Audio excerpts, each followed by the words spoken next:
وكذلك هناك السيد زياد شلباية إداري نشاط كرة القدم، والسيد بسام شلباية المنسق الإعلامي لفريق الوحدة. هذه محاولة محمود شلباية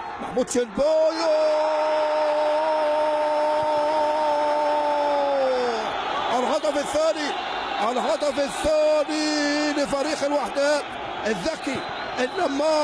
الذكي واللماح المخضرم، الهداف محمود شلباية يجعل فريقه في امان باطمئنان من خلال هدف التعزيز، هدف الاطمئنان. لكن بقي هناك الوقت الطويل على نهاية الشوط الثاني، لكن هدف يأتي من لاعب ذكي، من لاعب خبير، من لاعب مخضرم، محمود شلباية الذي يجيد مثل هذا النوع من الكرة.